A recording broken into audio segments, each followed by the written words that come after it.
Hello again. No, no me ve. See? You can Hello again. You have to walk a little more. We are going to start our chapter, what chapter was it? I forgot. Oh, chapter 9 with all the modals. We're going to do the modals, all the modals in the present. And of course, later on, we're going to move to the modals in the past. As you know, and you really should know by now, we already know those modals in the past because we used them in the if clauses that we learned, the unreal past if clauses. Remember that? For example, if Susie hadn't missed the bus, she would have been at work, early, right? All right, she would have arrived at work early. The boss would not have gotten angry at her. Those are the past of the modals.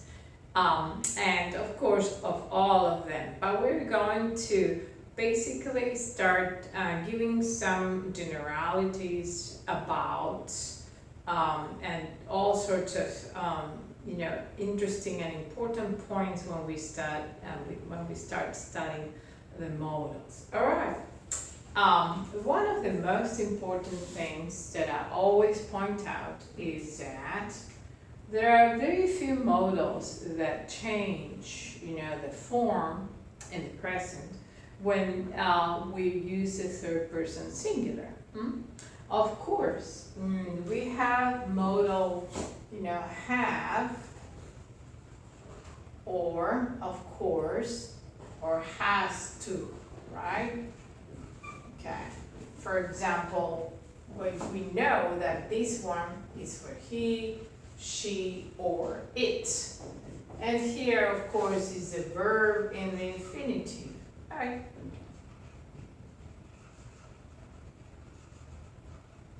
Okay, and we know that basically all the other modals that we have, we have, let's see, do you remember some of those? You should study that a lot in your intermediate one grammar. You have can, must, may, might, should, and sometimes could be also past, but we're going to talk about those very special ones. All of these modals are all, whether we have them with in the negative, they're followed by what? By just the infinitive. The verb in the infinitive without the to, correct? Okay. And we're going here, for example, if we have to plus the verb in infinitive. Here, we're not going to have to. To is out of the picture. So we can say can speak, can play, and should clean the boards, should clean the floors. And what is important about all of these modals is something that always gives students some trouble. What is that? These modals do not change.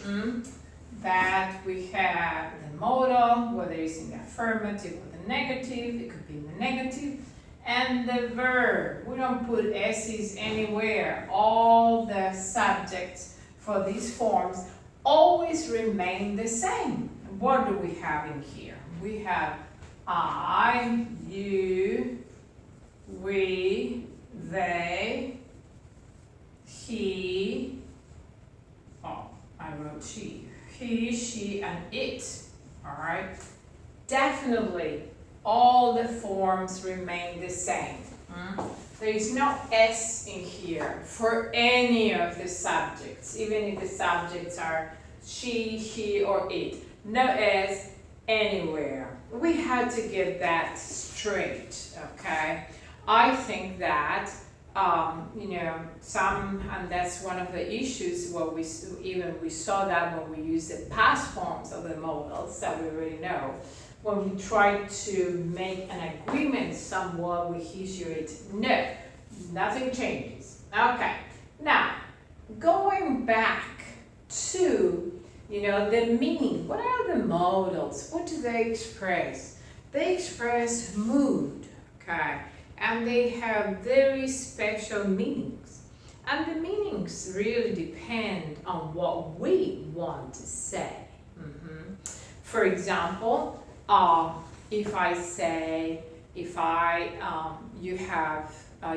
work in a place and your manager tells you, you have to clean the floors better. All right, let's see. You have to clean the floors better. What does this give us? You have to clean the floors better. You have to. This one we do have to make verb agreement. That's about the only one that does that. You have to clean the floors better. Wow. Yes. How does that sound? Is something like, say, maybe you may clean the floors better, or you might clean the floors better, or you should clean the floors better. There is a big difference. What is this? When we hear that you have, or this is the same as to say you must. What is that? Obligation, necessity. And that is something that I'm pretty sure you know. Obligation. You have to. You must clean the floors better. Okay? And it is, you understand that as pure necessity or obligation. Obligation, necessity. Okay? Those are two very important meanings of these ones. Okay? You must, when you hear that, that is serious. Must is very interesting. It will have many meanings, and what that means, what must means in each situation depends, of course, depends on the context, how you are utilizing that. So this is, something that we should all agree, and that you need to understand that each of these forms are going to have many different meanings, and we have to interpret them. I could also, so I say obligation, necessity. And I could also, there is an expression that is more in a very common expression, which is have got or has got to. Have or has got to. The expression says, you could say, for example, and you will hear this very commonly, I've got to study this weekend.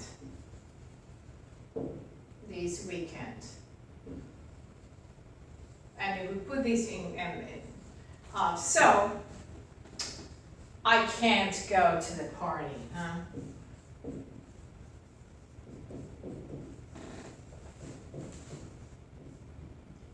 To Lee's party. Alright, I've got to study this weekend. So it all means obligation and necessity. Sometimes remember, this one is here, I have got, right? And it's present. This is not any other tense. It's something that we use pretty much, for the present. It's a very common form in the language. So all of these in here, with must mean exactly that. Obligation and necessity. And in some instances, we have another form that is very formal. Very formal. And what is that form? Maybe sometimes you have heard of it, but maybe not. And that form is I've got, ought to. Okay. Ought to. That doesn't change. That one doesn't change. For example, we could say, you ought to. Very formal language, and people do not use it very commonly in very common situations. It's a very, I would say, in essence, distant language to express, that someone needs to do something or has the obligation to do something. You ought to, and it doesn't change, okay?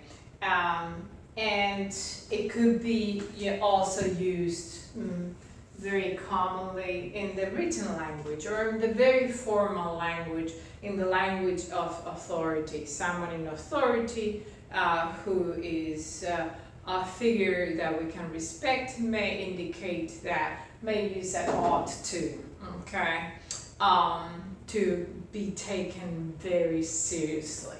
Those are forms, your textbook refers to those forms. Of course, the common forms that indicate obligation and necessity are have to, must, okay? And the other very colloquial form, you've got to, okay? Have or has got to, all right? So that is in terms of obligation and necessity.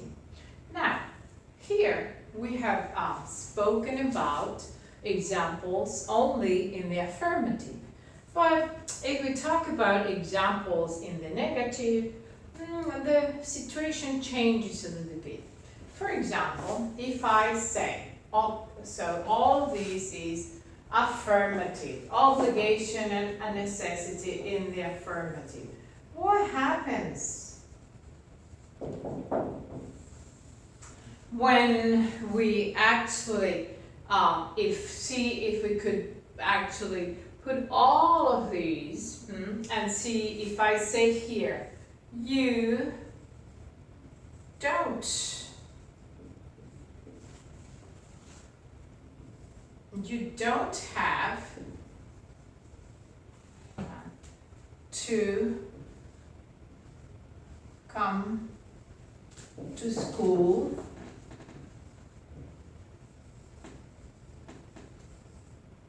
Monday.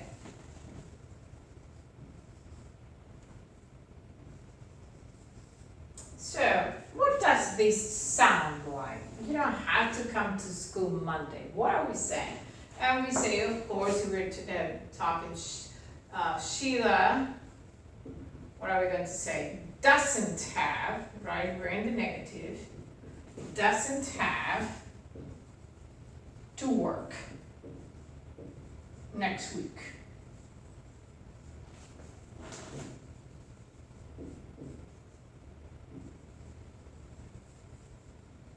What does that mean? What does that mean? That the person, what? Has a need to? No, the person doesn't have to do something. So this is no necessity or obligation, right? No obligation or necessity. Now, if we talk about, for example, okay, we said The most common forms are the have or has to and must. Now, if I say, for example,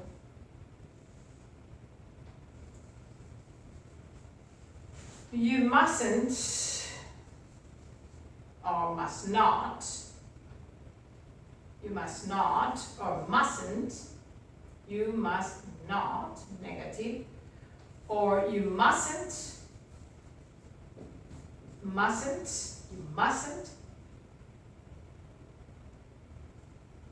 mustn't, what? Come, okay, mustn't, get together,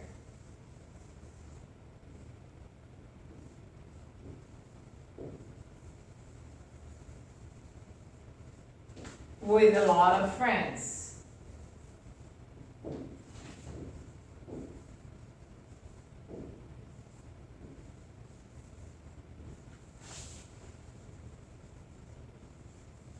Okay. You mustn't get together with a lot of friends. She mustn't.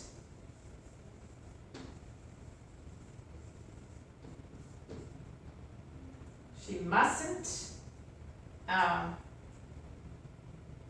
walk over the bed plank.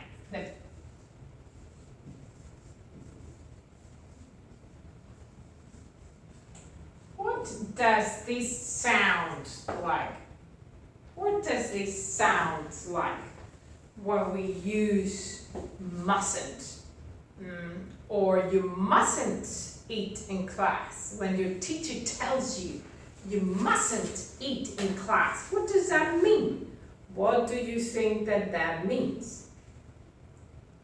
Yes, it doesn't mean absence of necessity or absence of obligation or no obligation, no necessity. What does that mean? It means prohibition. That's a much hard look at it, right? And that means exactly that. Prohibition, must not. And that is something that, we could actually basically talk about. Must not. Okay, you must not. Prohibition, you must not copy. You must not get together with a lot of friends. You must not, let's put it together here. You must not, I want to give it to you like, you must not walk over, and you will see that, this is very serious. This is must not means prohibition.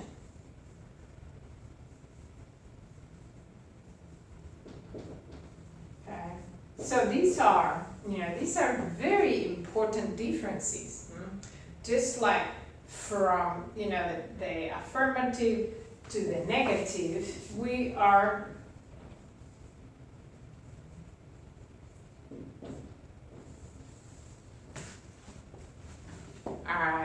well, we're not, the other ones stay the same, and there's not a problem.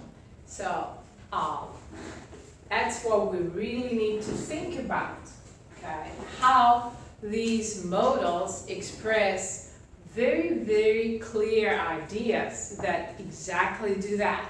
They indicate mood, okay? I want to follow exactly what we're doing in the book, and let's see. All right. Okay. I want complete lack of necessity. Okay. Yes. And sometimes must stay. Okay. Oh, two. All right. Okay.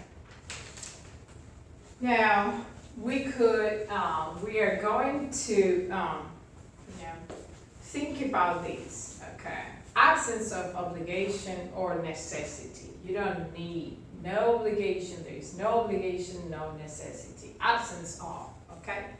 So we could basically work on that and think about some examples, and everything that means a prohibition you need to do with must not, okay? All right, okay, and basically that would give us four. Now,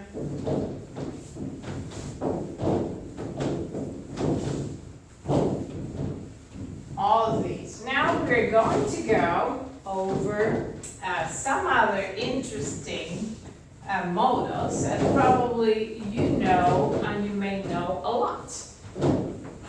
There are lots of good meaning for some of the modals here. Should, and some people put ought to in this category too. Should, let's see, should, what does should mean? What is the difference between saying, for example, you must visit your grandmother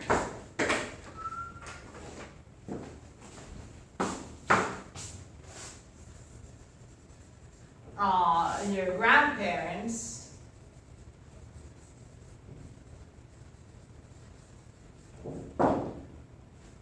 more often. And if I say, you should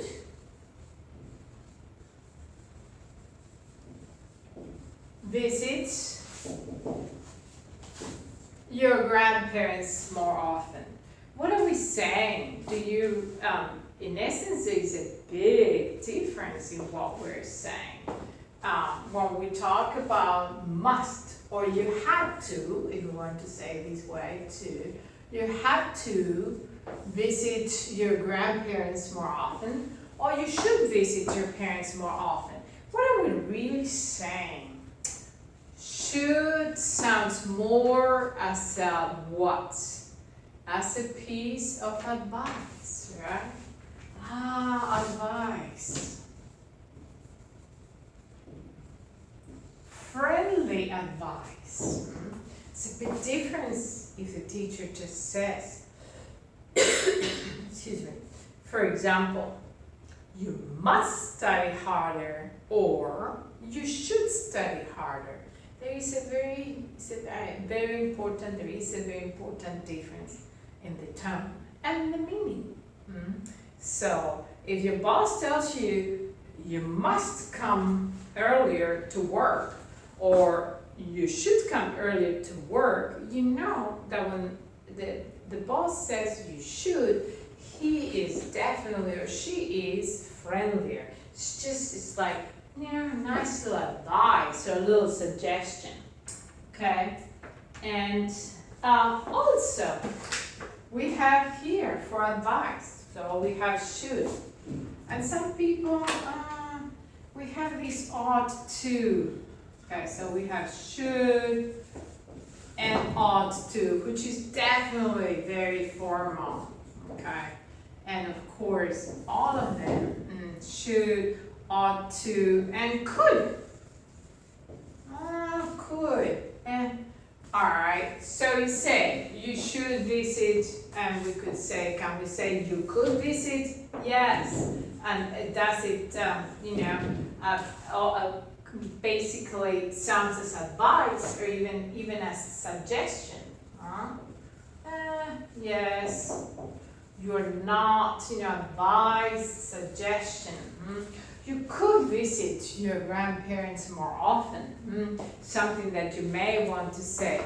You could, you could do that. You should do that. You should visit your grandparents more often. Okay? So any of these possibilities that could there, once again, could is lots of things, and we're going to get into it as we go more and more into detail with could. Could is a kind of passive, the past of can.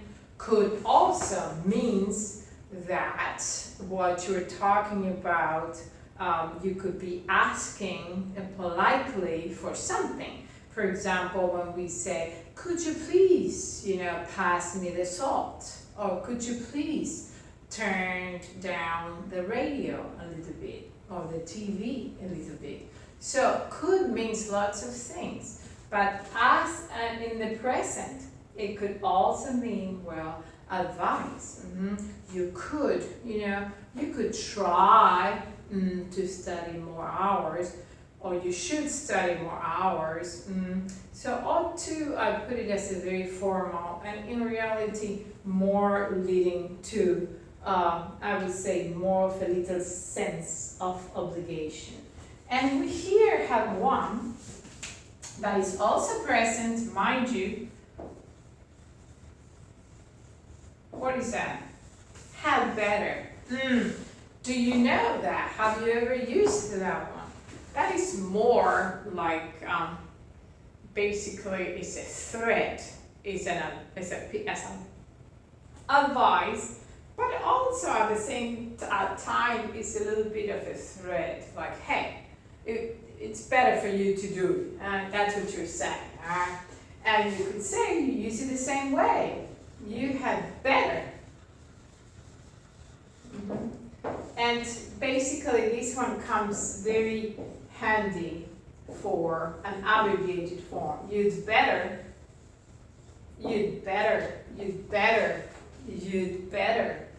visit your grandparents. It's like, it's a little bit of what, you would consider more of a threat, okay? So these are very common forms in the language, and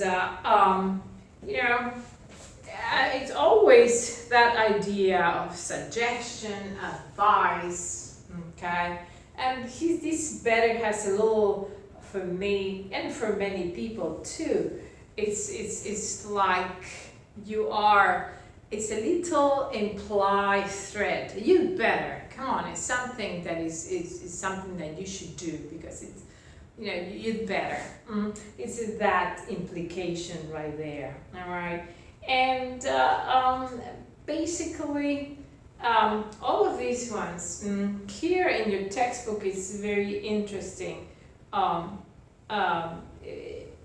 They give you a difference, for example, when you work a little bit with these forms.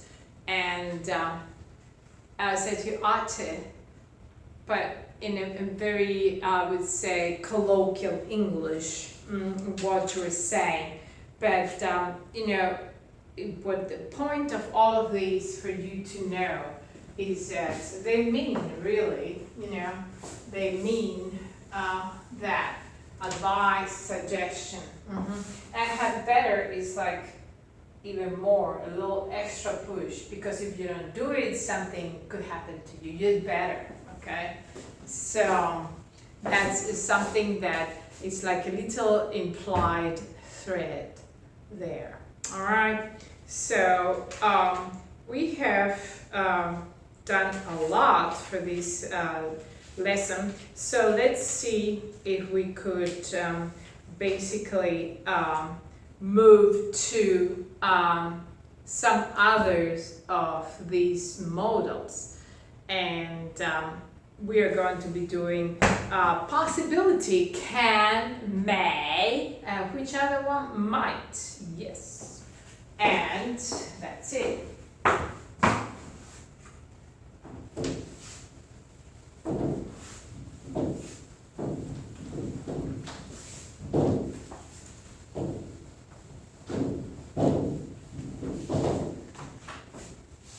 Possibility.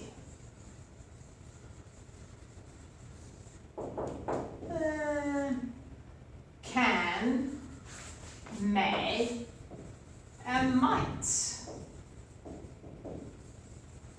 But of course, remember, they all could have a not, and the verb, of course, is going to be in infinitive, all of them. So, and it doesn't change. You can study, can cook tonight, can go out, okay, go out, can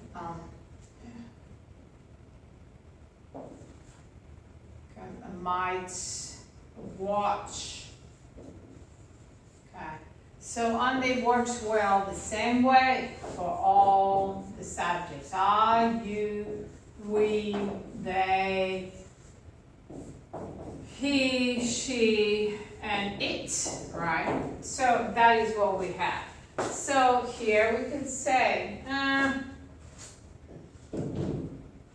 I feel lazy today. Lazy today. Today. So let's watch a movie, huh? Or so we may watch a movie. We can, okay. We may, we can, we might watch a movie, We might or we may, we can watch a movie instead of going out.